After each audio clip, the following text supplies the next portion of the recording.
Hello, everyone, and welcome to the live stream live. I am your host, Joshua Schubart, and I hope you are having a wonderful, fine Monday, New York evening, or wherever you are. I'm in New York. For the first time ever, we are live on 4 platforms. We are on Instagram, we are on Facebook, we are on YouTube, and for the first time ever, we are live on the TikTok. I'm very excited about that, and I am so happy that we are streaming live on all 4 of these magical platforms.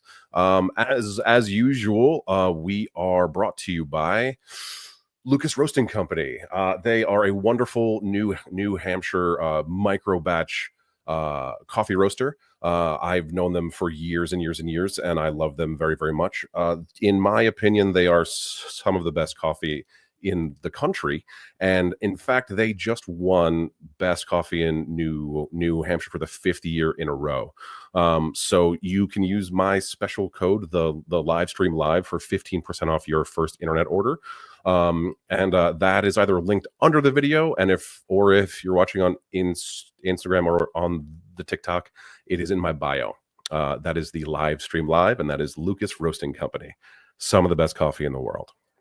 So I have a cool show for you tonight. My very special guest is Talent Manager Ingrid French, and she's my manager, and she said yes to coming on the show, which makes me feel very special and very happy. So I will bring her up soon, but I will first talk about my week and about my day and what I've been watching and so on and so forth.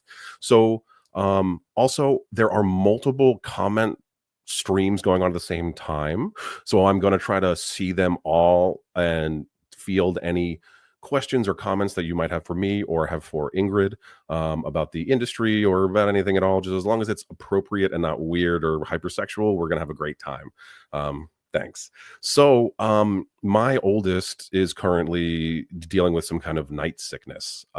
She wakes up in the middle of the night and she's been vomiting, which has been just the best thing in the whole world, as you can imagine. My wife and I are dealing with it. So is Fitz. She's like a champion. She's still eating and she's still going to the bathroom, all that stuff. So everything's okay-ish. We're just trying to work it out. We have her on some anti-nausea stuff, and it's been a trying time, as you can imagine. So hopefully everything works out soon, and everything will be great. As for what I've been watching, so I'm still watching season 2 of Severance, which is an incredible, amazing show. If you haven't been watching it, you should be watching it, and I hope that you do watch it very soon. It's just such a mind fuck of a show, and it's also so well written and acted, and they're unraveling this incredible mystery. And it's really incredible. I like it a lot. And I just started watching Foundation, which is also on Apple Plus. I have a lot of time because I'm with my newborn a lot, and she's got to eat, and she eats out of a bottle, so I just watch some fun shows. But Foundation is based off of the book series by Isaac Asimov. He's the I guess the grandfather or the creator of modern science fiction, and his work is just fantastic, and I've loved it since I was a kid. And to watch it done in such a magnificent way, well shot, the CGI isn't shit, and it's beautifully acted. I'm late to the party here. There's so much stuff to watch, but I managed to catch up on everything. Hey Bubba, how are you, man? It's nice to have you here. Thanks for coming to my live stream. And then I did talk a bit last week about just the state of things in the world and how everything is kind of feeling kind of heavy and weird. I am optimistic despite some of the things that's been that have been coming out of Washington and between executive orders and people being removed from our country's history and members of the LGBTQI plus community feeling extremely terrible and rightly so. It's just finding your people, grouping up together, and finding a community to be with and to be a part of. And we should be able to get through this together. We just gotta link arms and scream really loud, and it should be okay. Because that's how things have historically gotten done in the past.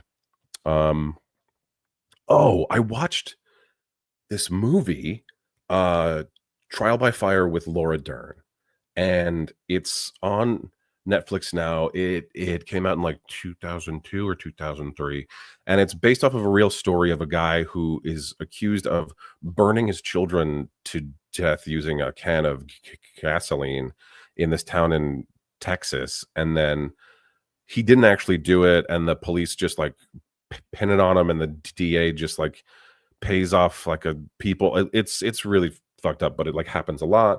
And then they discover that, you know, all this evidence that would exonerate him, and then they kill him anyway. I mean, I don't mean to laugh about that, but it's crazy. And I guess it happens more than we think it does, I guess. And also I was kind of expecting like we got the evidence, you know, like a normal movie like this, and we got the evidence, and he still got lethal injection, which was nuts. And then the movie ended.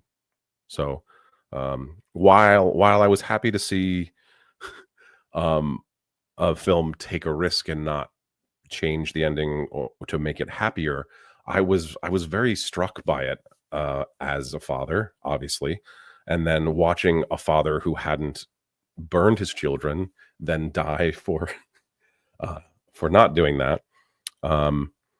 Yeah, it's crazy. Thank you for saying that I'm your favorite actor. I love you too, Linz. That's fantastic. Thank you so much. That's a lovely comment.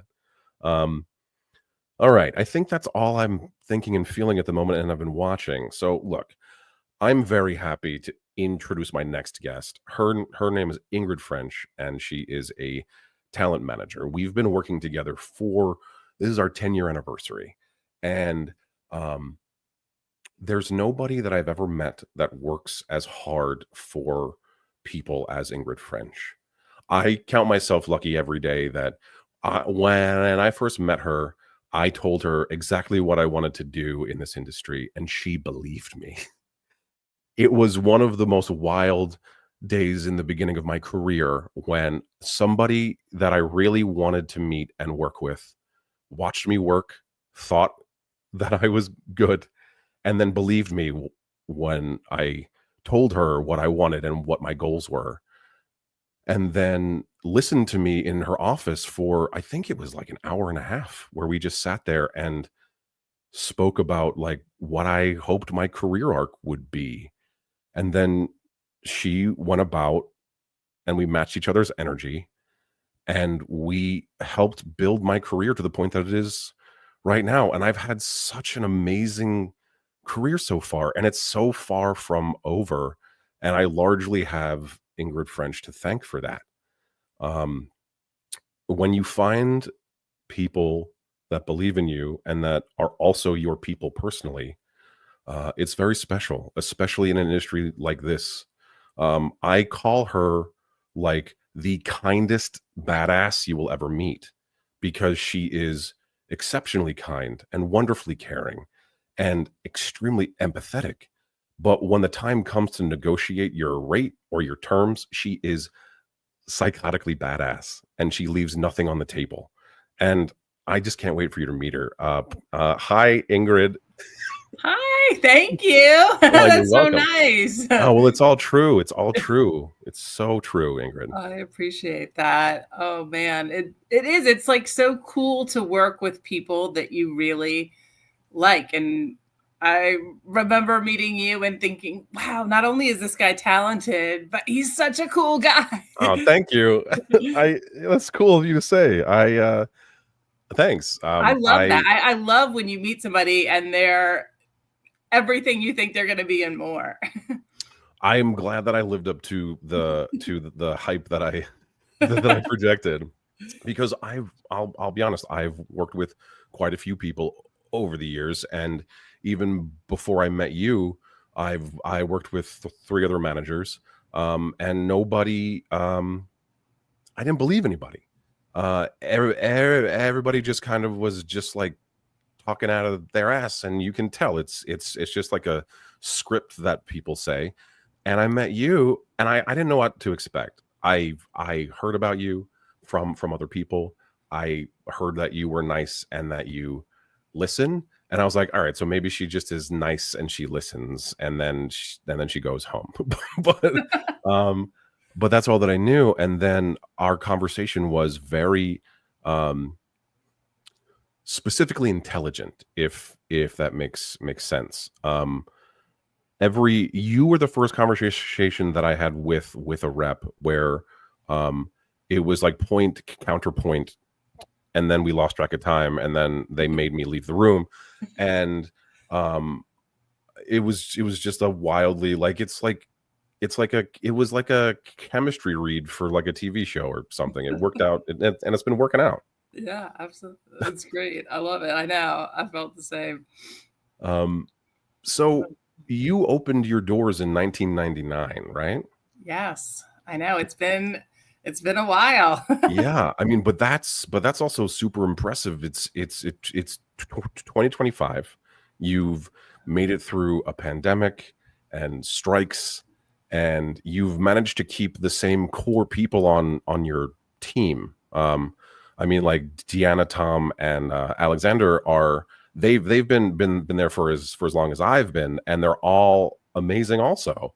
And that speaks a lot to you and the way that you run your office, that people want to stay. Thank you. Yeah, no, they're amazing, wonderful, and we work so well together that I feel like it's great, and I'm very fortunate and thrilled to have the crew that we do in the office. What was it before 1999? Like, what were you doing pre, like, I'm going to be a manager now, or Yeah. Well, I am from North Carolina. I moved to New York. I moved here with a journalism degree, thinking I was going to work in journalism and interviewing for journalism jobs. And while I was interviewing for journalism jobs, a lot of them were informational interviews at that point. I was like, I need a job now. So I ended up applying to be an assistant at a talent agency, thinking I was applying for a lot of stuff, but I was like, oh, whatever I can do. I'd been waiting tables all through college and after, and I thought, you know what, I want to do something different. I want to work in an office. That's just what I wanted to do. And so I was like, whatever it is, I want to find something. And I ended up starting out as an assistant at a talent agency, and absolutely loving how fast-paced and hectic, but how fun, and no 2 days were alike. My first day was just, I thought, wow, I can't believe I'm getting paid to do this. This is so much fun. So I kind of, pretty soon after, almost immediately, kind of quit interviewing for journalism jobs and thought, this is what I want to do. So I started out assisting at a talent agency. That's cool. Yeah. Which one? It was the A+ agency. It had been around, many years ago, but it had been around then for about 30 years and then went out of business. Holy shit. Wow. Yeah. Does that happen a lot? Like, where there's like an agency that's been around for forever and then just kind of goes away? It's interesting because around that time period, there were a few that it happened to. And then post-pandemic, we've seen a few the last few years, and it's been a while, I feel like, since there was sort of that, oh, wow, there's a couple really big ones. It's kind of unusual, but I feel that was like a big shock. Yeah. It does. It happens. I mean, I feel like with all these, with offices, it can happen, and crazy life events, things, all of a sudden, everything changes. Yeah, that's wild. What do Yeah. you, this is going to be like I don't know if it's going to be a weird question, but what do you attribute your longevity to? Like, is it a diversification of what you do? Is it like ironclad relationships in the industry? Like, what do you think? I think it's probably a whole lot of factors all combined. I work with a wonderful group of actors and have been able to build that roster over the years, and I feel like that's been wonderful. I do feel like I have great relationships with casting directors and have been able to sustain and grow those. I also just really love what I do, and I think sometimes when you work and do something that you really love as much as you work and as much as I work, sometimes nights, weekends, holidays, whenever the work is, it sort of doesn't always feel like work. It's fun. I mean, I'm on my vacation, I'm on the computer, and I don't have to be. I could, but it's kind of, I like to be. I like doing what I do. Right. I mean, yeah, and you have your own family. You have 3 kids. Yes. It's a thing that I've always found to be so I'm just going to use the word spectacular about you is that you still give your all to your children and your family, and you still find time to reassure me that I don't suck at acting. Like it's like a I think that's a quality that I feel like I've seen. I think I'm sort of a natural nurturer a little bit, and I do find that a lot of managers that I know and respect have a similar quality, are good nurturers. And I think that's something that I thank you for saying that. And I do. I have 3 sons who I love so much. I love being a mother to them. And, I think that nurturing quality is something that I like to bring, into the office. And I feel like what I do is help nurture careers and clients. And I want what's best for them. And I want to work for and as hard as I can to, bring about as much as I can in terms of opportunity for them. That's fantastic. I mean, we never spoke about this really, but you're the reason that I was able to come to the realization that I could have my own children. I swear, for a long time, I was like, there's no way I can do it. How the fuck am I going to have enough time? And then you've had 3 kids since I've like known you, and you're on your way.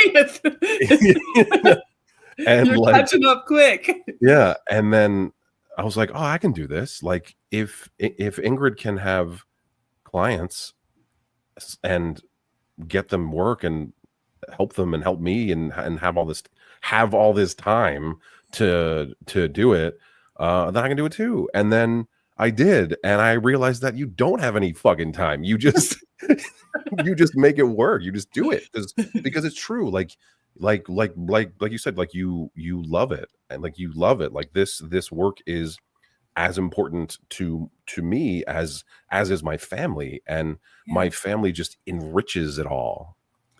I know. I think that I love the lives that my clients have outside of the work we do together. And I absolutely think it's true with you. Absolutely. And I've seen it in other clients' careers as well, where when they have families or they have other outside passions, interests, it's wonderful to see what that does to the work that they do, where you think like, oh, they're going to be pulled. They're going to be, it's going to take up time. They're not going to be able to do this. And instead you see just these additional wonderful layers to their work. And I think that's amazing. Yeah, I'm doing the best work I've ever done in my life since I've had kids. And that's a thing that you have brought up to me, is that like my work has gotten better. And I agree with you.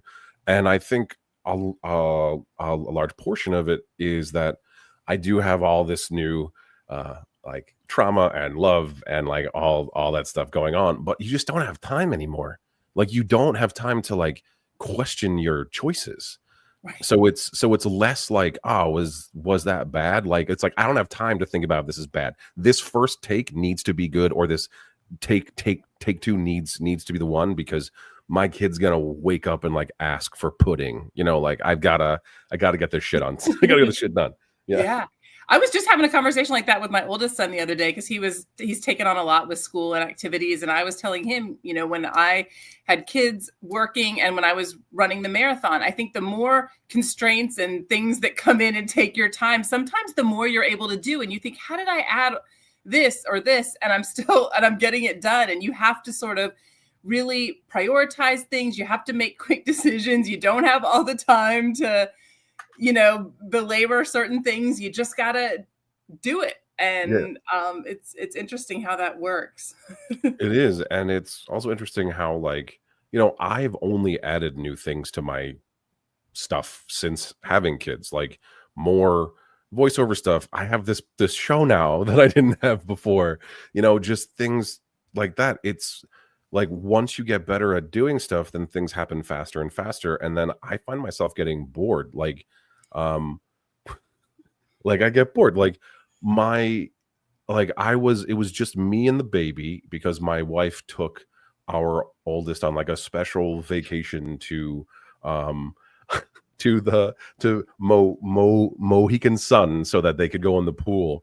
Because you got to do those things to make the like older kids feel nice. And I remember like every time that I would put Millie down for like a nap, I would just kind of like stand around. I'd be like, I don't have anything to do right now.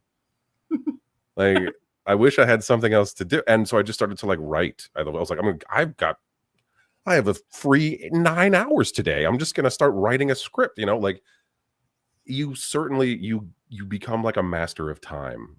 And yeah it's pretty cool. It is really cool. And that's wonderful. And that's one of the things I love about you, is just that's how your mind works. It's like, no, I'm not going to sit in bed on the couch. Let me write. Let me start this. Let me do this. You're always bringing new things.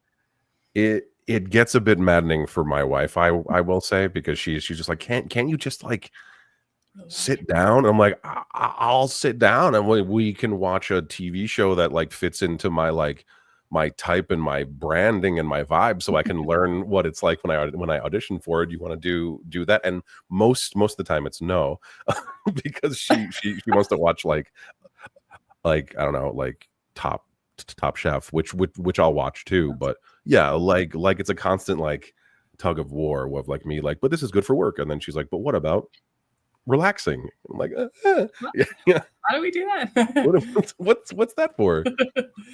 Ooh, do you remember the first person that you ever got a job? Oh my goodness. I don't know if it's interesting, because when I don't really remember it from the agency I worked for, but when I first started managing, when I left the agency I was working for and started managing, I took a handful of clients, but I was really just sort of dipping into my friend and acquaintance pool initially of like, I know you'd be great for this. And that was sort of how I got started, because I was like, I need money now. How are we going to get people on this? So it's that like connecting thing. I'm trying to think of a specific one. I don't know if I had one. I remember I booked a friend of mine who just happened to be super tall on a Staples commercial, and that's was just awesome. Literally because they needed somebody over 6'5" and he was 6'6", and I was like, you got to go to this. Sometimes that's just what it is, right? Like it's like, hey, we need a guy with a longer beard, and then you got one of those. Let's just get you the fuck in there. Yeah. The industry is weird like that. It is. It's kind of it's cool and it's interesting that you get those kind of just random calls for things that you're like, oh wow, let me think. Who do I know? And obviously you have your client list, but sometimes it's like, let me think.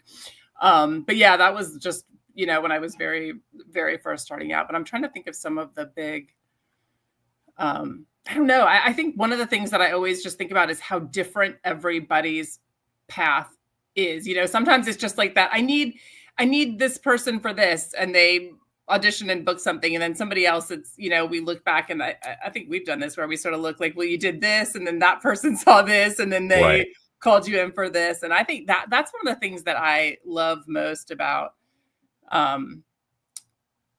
what I do, is that it's so different for each person and each client in terms of what opportunity leads to what's the first thing that, they book or they get, and how does that lead to, or not even book, like what's a great audition or callback, or, something that's happened for them that's then led to a big I mean, you calmed me down really well, like for that movie that I got to the call back on, and then like we got really great feedback on it, and then I was like, Ingrid, this fucking sucks, and like you were like, Josh, that's really good feedback, like it's really good, like you should be happy about that.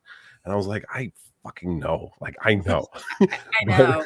But sometimes you just need somebody, you need another, perspective, because you're really good at that. Like you're really good at because I know, like with me specifically, and I know that we don't have the same relationship as you do with your other clients, is that because you've taken the time to get, we've taken the time to like get to know each other, and we've been working together for so long, that like you get how I work in here.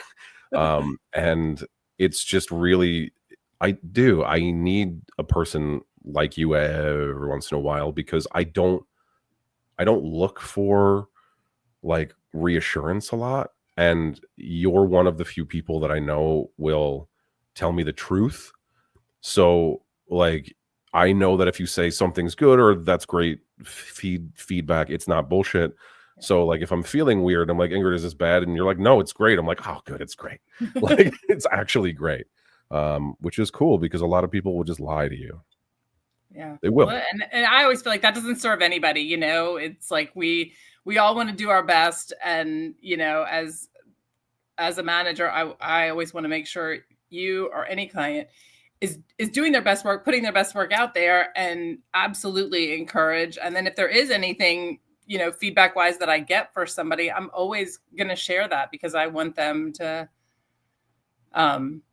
be able to feel joy with the wins and the good stuff. And also, if there's something constructive that somebody says, you never know, No, it's true. I mean, it could change everything. And also a lot of the times the majority of your work is only being like seen by your reps and by the casting directors and things, like, so they're the people that are watching your work the most. So and that's just like it's kind of like a sad reality of it, is that like, not that it's sad, but it's like I have hours and hours and hours and hours of things that I've done that, and a lot of it's really great, and it's never going to get past a certain point, and that's so just being able to know that like another professional or two professionals have watched it, and people that you respect have seen it,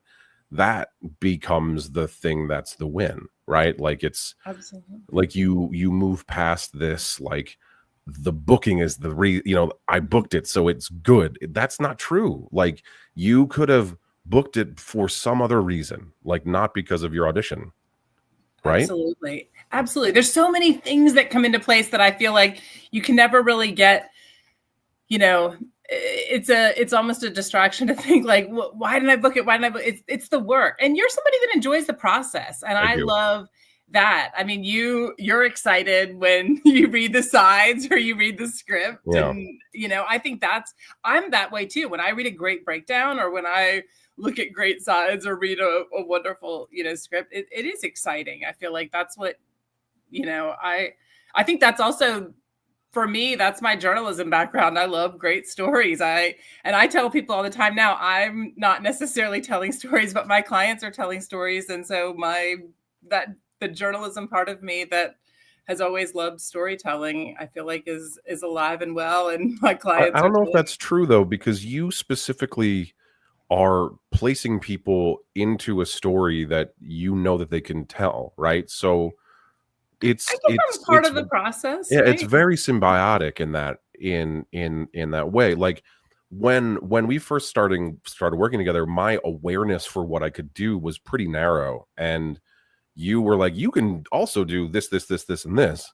And I was like, I don't think so. What the fuck are you talking about? And you're like, no, you can. Like, you can. And then I did. And then I was like, you know, and I'm not even just talking about like you're the reason I'm a model. Like, I would never have been a model before. I wouldn't never have even thought about it. And then you were like, hey, I got this thing for GQ. Do you want to do it? And I remember we spoke about it. I was so hesitant. I was like, I don't think so. Me? I don't. Shit. I was like, I don't. Oh my! I just knocked over my microphone. I don't think. I was like, I don't think I should do that. I don't think I have the look for modeling. And then you were like, shut the fuck up. But you're great because you go for it. You do it, and I think that, you know, that's huge. And you were their pick. You were the choice. I feel like that's awesome. It was a huge deal. Like, it was my first modeling gig ever was in G fucking Q. Like, I was in GQ. That is a huge win. That's a big deal. Yeah. It was crazy. Absolutely. I mean, it was nuts. I mean, the way that you've listened to me, and I'm sure the way that you listen to the rest of your clients, like, I was on the tick because you remembered our conversations about that. That's specifically the type of thing that I wanted to be doing. And we have those types of conversations all the time. Yeah. I was just gonna say, I always feel like there's a certain number of hours and minutes I have in the day, you know, when I do the extra pitches or pushes for things. And that's exactly that. I always say, the better I know clients, the more I can do for them, because just like that, those types of things, when I know what really excites somebody, that's what I'm going to spend that time that day when I can, pitching them for that. And what I find really cool is that whenever I see something and I'm like, oh, what about like you're like, I already did it, so cool. And I'm like, all right. And I'm like, awesome. I'm glad, you know, like, it's like, and I know that too. Like, I was like, Ingrid's probably already submitted me for this, or she's already pushed me for it, but just in case. Well, that was good. It's always nice to see, like, oh yeah, we're on the same page. Oh yeah, it feels good. Like, it feels like it just continues to make sense, which is great, and that's what you're looking for.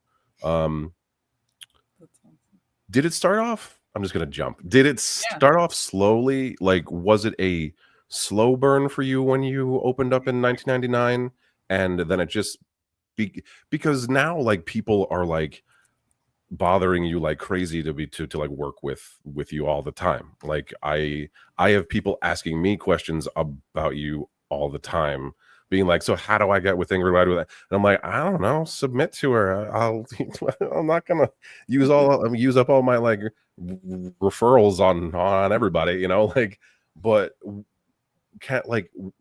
how did you stay? Because the beginning is so hard, right?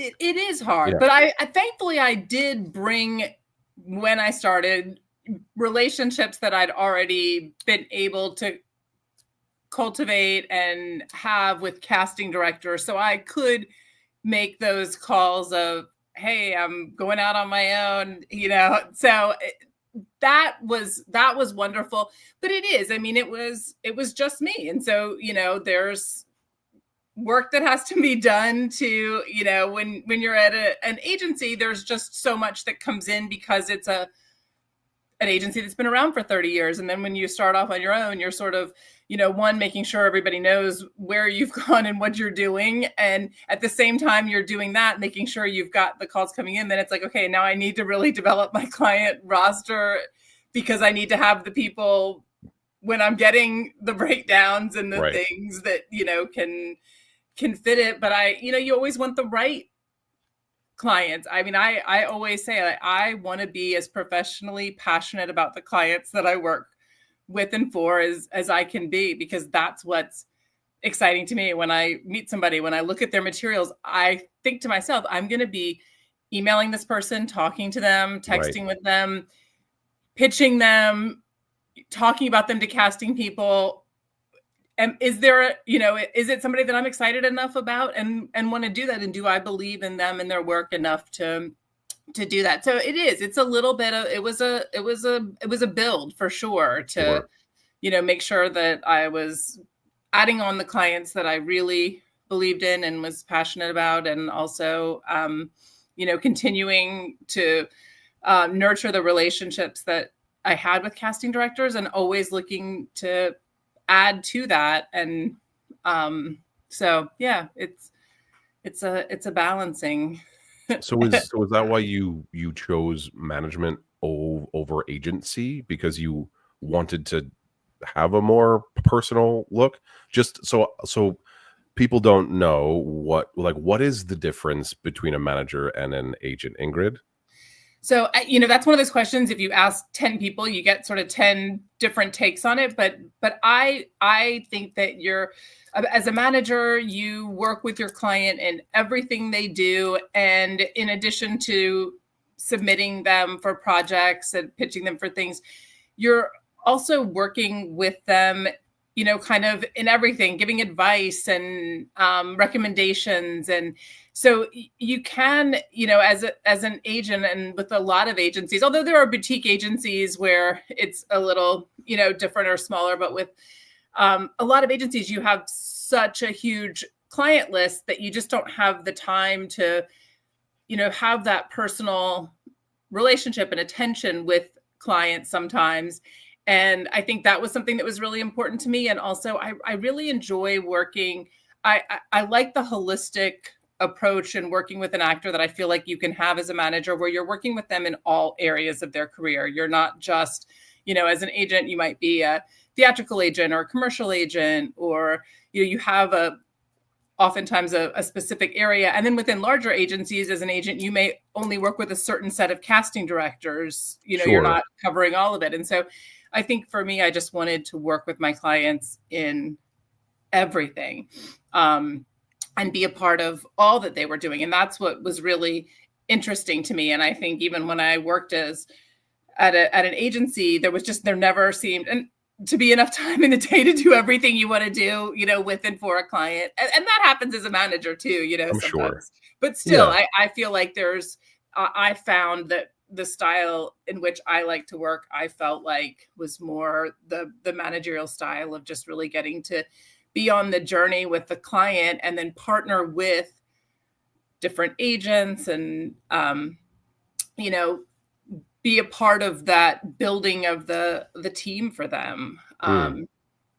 No, and that's great. I mean, your authenticity is a thing that doesn't exist a lot in the industry, especially at the representation level. Like I've met a lot of folks, and I think that a lot of folks are great. You allow people in to your world, maybe a little bit more than most do. And I think that's like your superpower, is that your empathy is your superpower. And I don't know how you haven't lost it over the years, like being in New York, being in the industry in New York, and it's beautiful, and it's why people love to work with you, and people want to work with you. So it's rad, man. It's rad. Thank you. You're welcome. So much. It's true. Yeah. I'm just going to say nice things for the whole hour. So you're just going to deal with yes, that. Keep it up. I love it. So what do you look for in an artist? Like, what are some, like, people say that they look for an it factor, which I know is very generic. But like, what is the thing that attracts you to an artist? Generally, the first thing I see about somebody, for the most part, is their work, whether I'm watching them, so it begins with the work. With the work. Yeah. I mean, I think it's when they're lost in a role or a character or a scene or what's happening, when I get lost in it with them, that's the thing that really strikes me. There are times where I'm watching a show at a theater, I'm watching a showcase, I'm watching somebody do a monologue in my office or at an event, and I forget where I am. Whenever that happens, when I'm just taken out of where I am for a second, and it can be for a second, it can be for their whole piece, it could be for moments, but I'm so caught up in what they're doing. That sort of, I'm like, wow, that's kind of, something I love to see. But I love watching the choices people make with the roles. I love being transported into what's happening in their scene or show because of the wonderful work that they're doing. But I think that's one thing that, like, if I looked at sort of who my clients are and how I met them or when I saw their work, with so many of them, it is because I completely got lost in the moment of whatever they were doing when I first that's saw awesome. them. That's fantastic. No, but that's what it should be. I mean, a lot of people don't. I mean, I've worked with a lot of people that have told me to my face, like, I don't got people that look like you, so I think I should work with you because of the way that you look. And I'm like, what does that even mean? And they're like, you look like, you're like a normal guy. And I'm like, what the fuck does that mean? Like, you're like a normal guy. You got a beard. You're big. Normal guy. And I'm like, that's not a reason to work with me. Like, right. I feel like it starts for me with the work. And I mean, you notice when you're watching somebody do their work, or then when you chat with them after or whatever, you start to see the rest of it. And if I get an email of somebody, I might look at their headshot or their resume or something like that if I see that first. But I feel like when I see the work, that's what it is. And then it's also, after I like somebody's work, then it's always a conversation. And sometimes, you start talking and it's like, they what I see is exactly what they're telling me they are and what they're doing. And it's just, I feel like that's always a good thing. And then sometimes it's not, sometimes you meet and start talking to somebody and I hear what they think and how they see themselves, what they want to do. And what my vision was as I saw them was something totally different. And I think, wow, I just don't know if our visions align. You want something very different than what I see. I'm not sure that we're on the same page. And sometimes, you meet somebody and you think their work is really wonderful, but then I think, I don't know that I'm the right person for you and you're the right person for me, because I think you need to find somebody that shares the vision that you have. Yeah, no, that makes sense. I'm seeing something else. Yeah, no, that makes total sense. I mean, that's and that's also really real too. And that's that, like I said, like that's really honest and very observant and just very good. I don't know what else to say, but like, it's just people need that. Like, actors need that. They need, like, to be told, like, I think you're great, but I don't know what to do with you. And somebody else probably does, like, and I don't want to waste our time. Yeah. And I think when actors hear that, sometimes they think, oh, that's awful. I don't want to hear that. And I'm like, it's honestly a gift, because that person's not the right person for you. You don't want to work with them. Yeah, that's not who you as an actor want to work with. You want to work with somebody that gets you and sees you and knows what they're going to be submitting and pushing you for, and that listens and is on the same page as, what you as an actor want to be doing. Yeah. Exactly. And you'll find the right person the same way, with any relationship. I feel like you find what fits, and it really does click. Like, it clicked like crazy when I first started talking to you. Like, I was like, this person I was like, this person understands who I am and I get her too. And it's really strange how it clicked in like that. Like, I mean, I've always worked better with women just in general.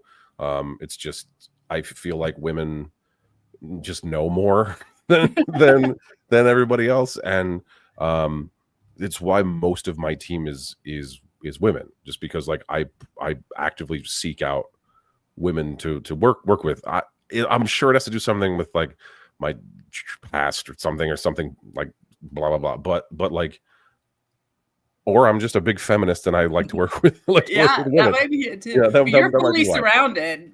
Wife, 2 daughters, female manager, you're like I love it. I love that energy. Like, I thrive in it. Like, I'm super masculine and I own that shit. I love to work out. I got a beard, a deep voice. I'm very tall, but like, feminine energy is just so much stronger than a masculine energy. It just really is. I mean, watching my wife give birth twice, that was like that changed my life.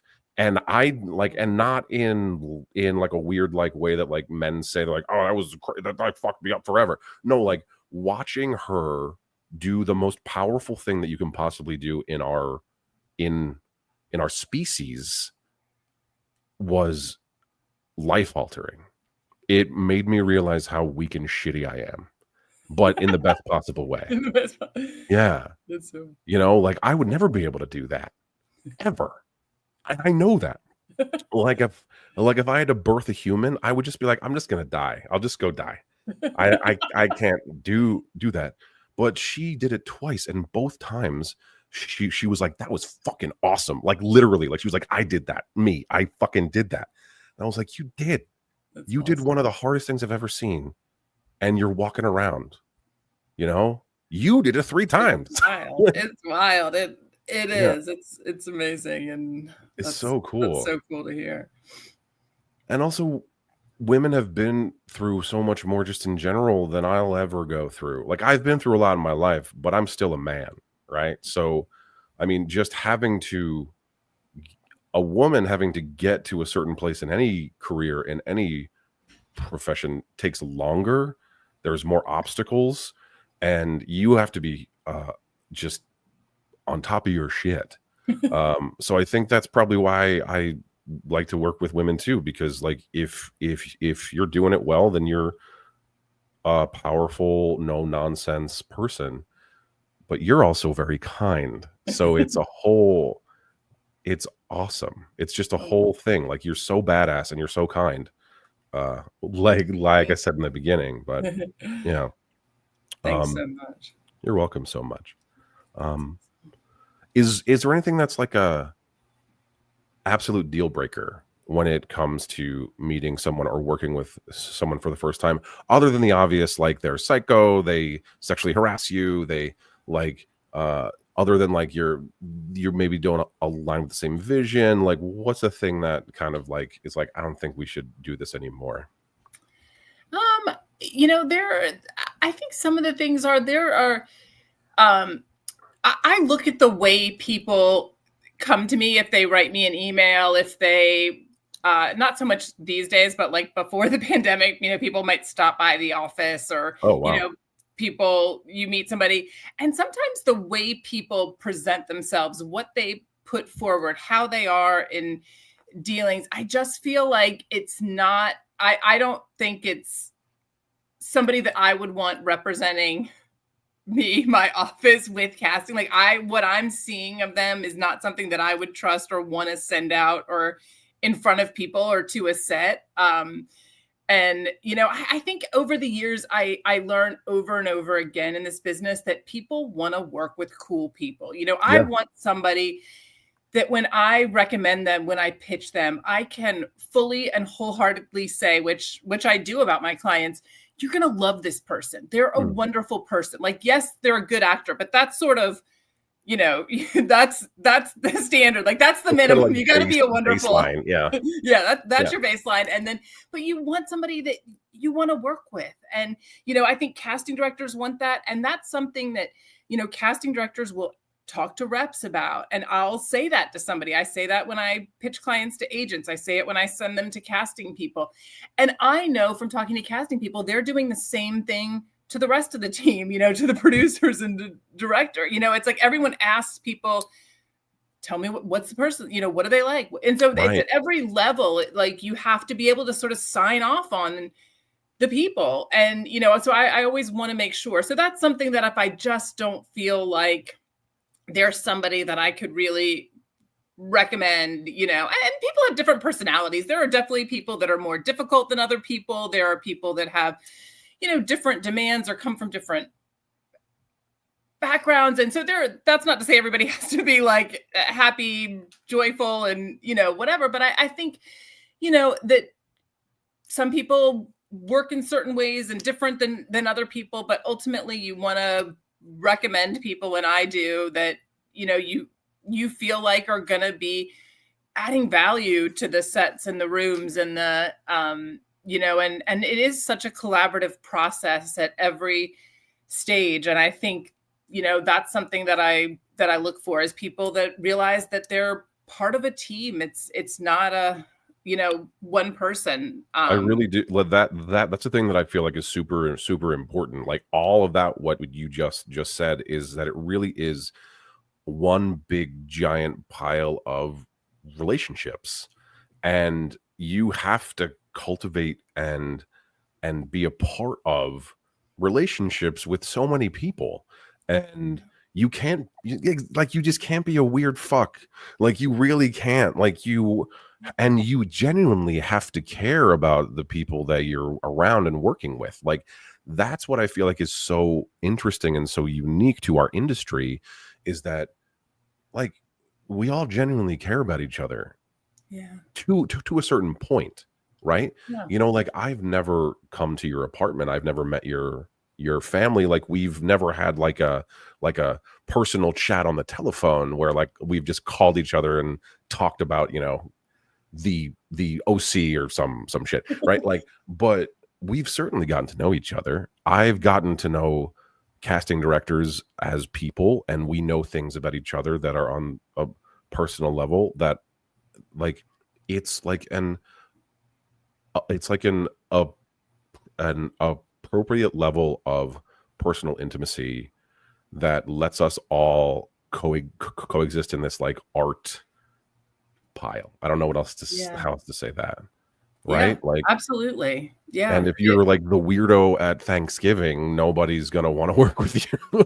I know.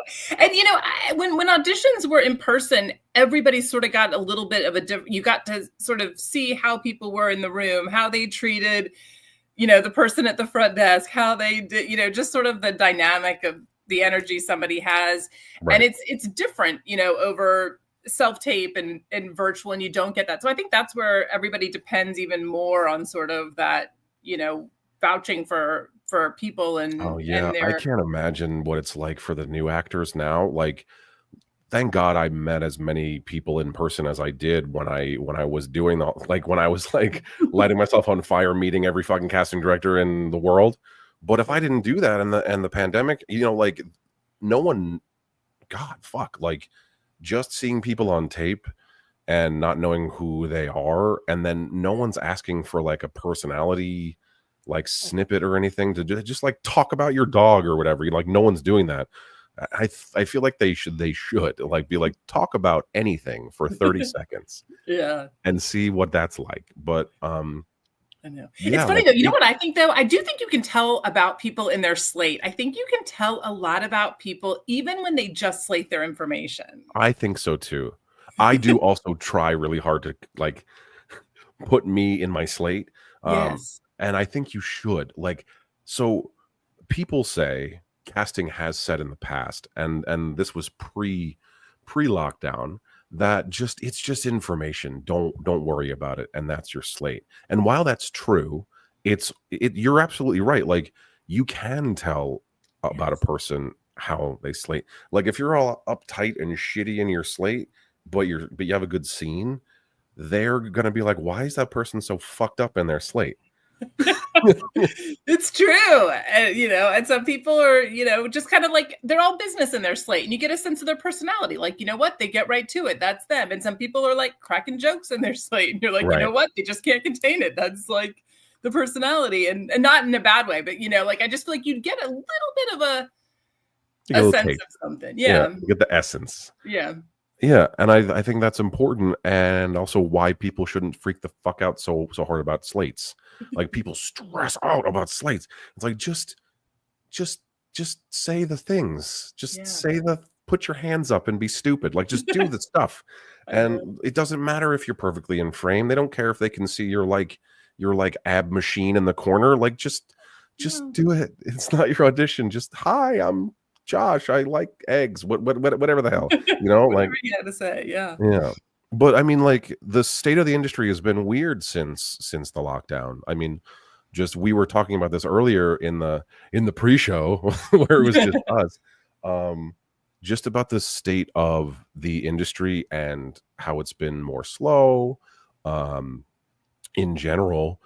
just with the audition levels and things of that nature, and how names and people that are offer onlys are just kind of sucking up all the roles, and they have been for a number of years now, right?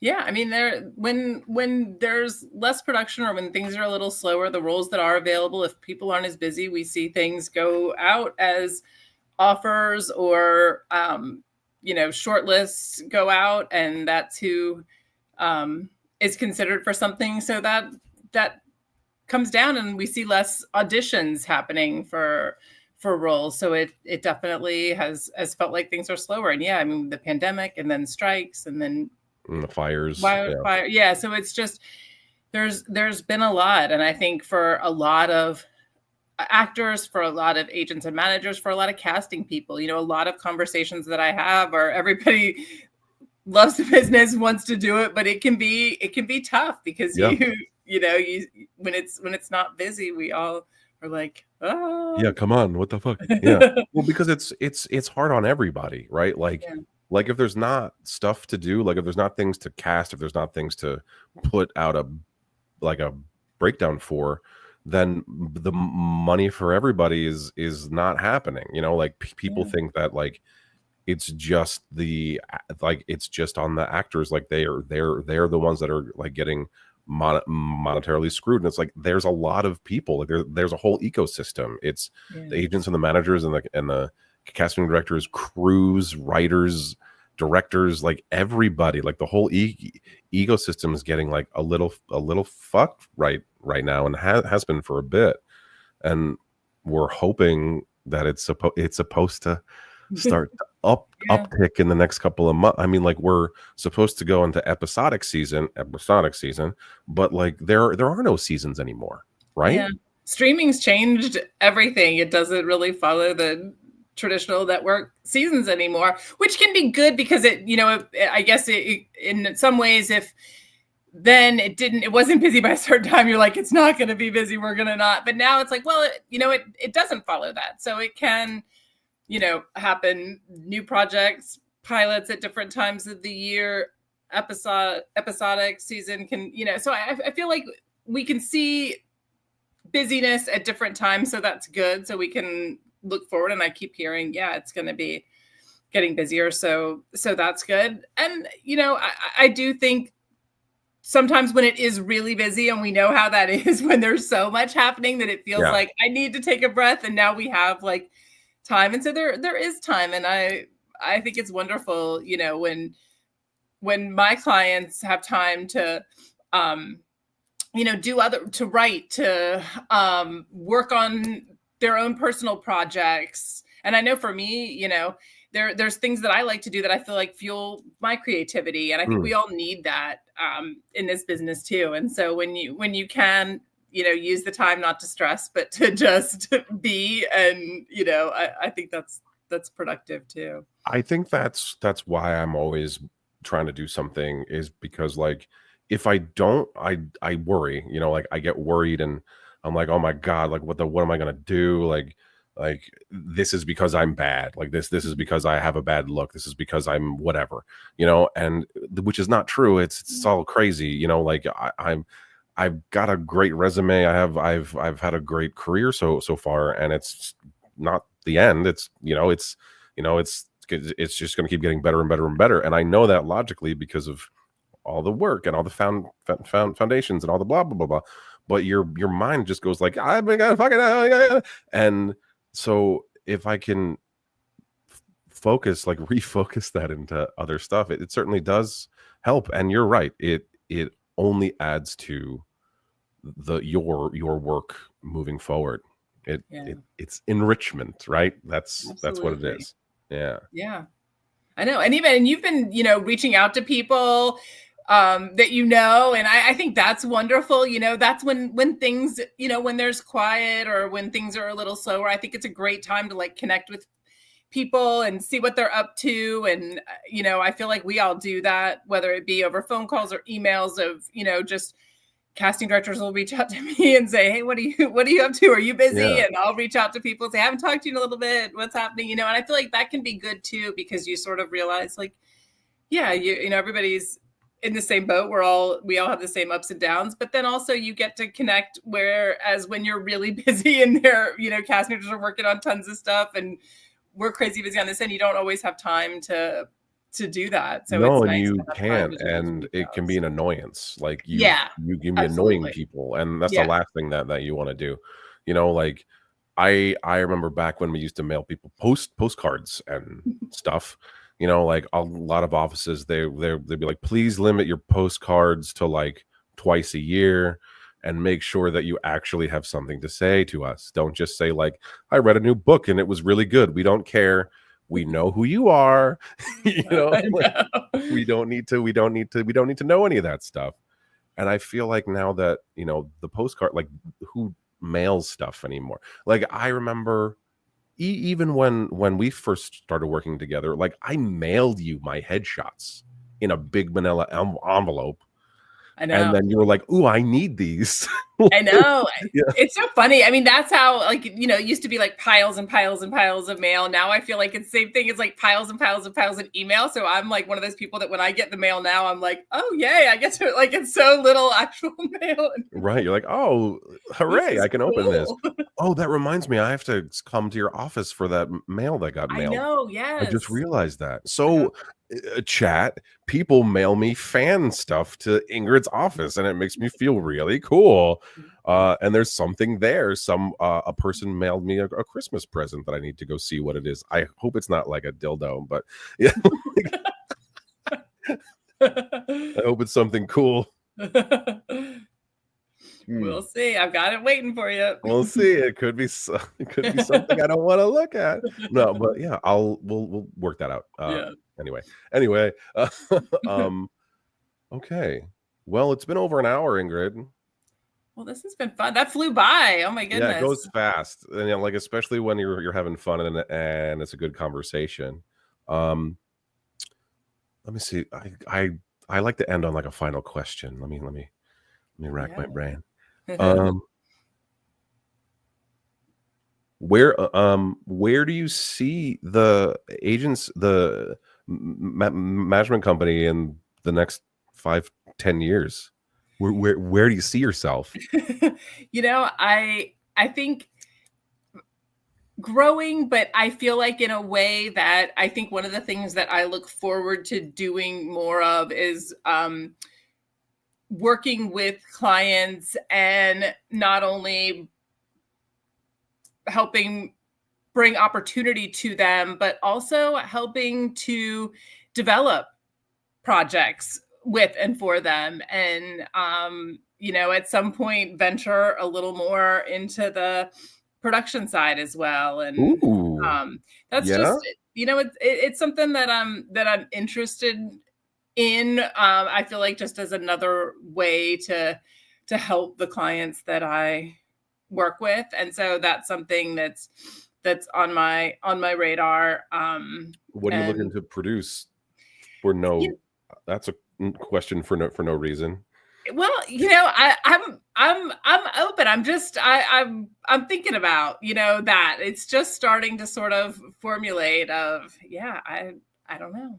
Well, like, so what do you think your like, would it be like a short? Would it be a feature pilot? I just feel like, I think initially it'll sort of be bringing people together. I feel like I have wonderful actors, and then I know amazing directors, and then I know, and I want to sort of start by bringing people together.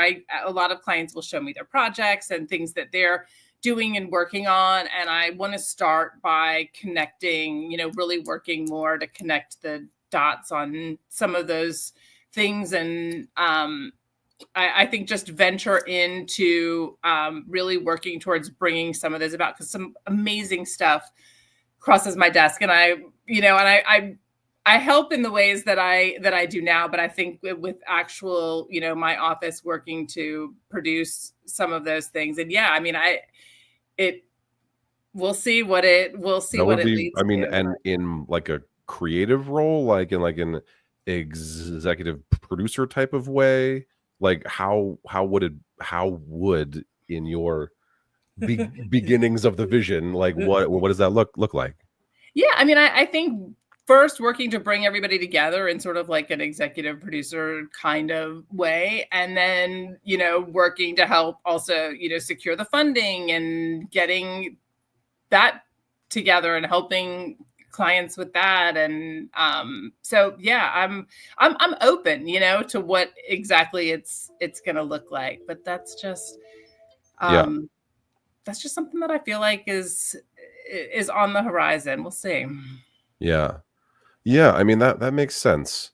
I mean, that's cool. And I think that that's something that you should absolutely get into. I think you'd be really good at it. I mean, just, and it's kind of like, because a lot of people are like, I want to do a lot of packaging, right? So this sounds like not that.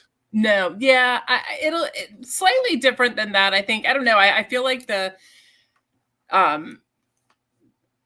my vision is coming together, but I think it's gonna be more of just like really working on projects that I have clients that are really passionate about and are a big part of, whether it's that they're writing them for themselves or they're in them or they have something that maybe is a web series and looking to put it in the hands of somebody that can turn it into something bigger or something for streaming. And I think those types of things. And I don't know, we've also been talking in the office about venturing a little more into the music side of things for some of our clients. So That's cool. Those are some of the things that are. I mean, just like I'm always trying to find funding, like, and that is one of the hardest things to do. I mean, because there's a lot of people don't know that there's a lot of complicated ins and outs when it comes to securing funding. Like I've had some experiences where just like rich dudes are like, I think you're cool. Here's a fuck ton of money to make your thing. And that's great. But most of the time it's like lawyers and offer sheets and like rate sheets and percentages and blah, blah, blah, and all that stuff. And when people are trying to make things, they run into that and they're like, I don't even know where to start. So I think that's very valuable to offer, especially if you can find some sort of like mutualism in the whole thing. So I think that's sick. I think that's great. Yeah. I'm excited. I feel like it's, I love what I do. I love my current day to day, but I feel like, as we all want to do. You want to expand. Yeah. Yeah. Exactly. Well, that's awesome. Well, Ingrid, thank you so much for being here. Thank you for having me. It was wonderful so much fun. to be here. Yeah, it was so cool. And I'll talk to you soon, okay? Sounds good. All right. All right. Good night. Thanks. Good night. All right, everybody. Thank you so much for being here for this bit over an hour of wonderful conversation. So if you're watching this on YouTube, please like and subscribe. If you're watching it on Instagram, thank you. I don't know what you're supposed to do there. If you're watching it on Facebook, please like and share. And hey, TikTok, thanks for being here for the first time. If you like this, share it. I think you can give me a gift or something. I don't know what that means. There's coins you can buy. I don't know what that means at all. But just thank you for being here, for watching, for asking questions, for participating. And I'll see you all next week on the live stream live. And of course, before I go, please go buy coffee from Lucas Roasting Company. They sponsor my show.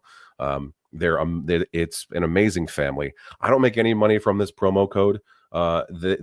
They just want you to try their coffee. It's a really good coffee, and they just won best coffee in New Hampshire for the 5th year in a row. So anyway, good night. I appreciate you being here. I love you. Goodbye. See you later.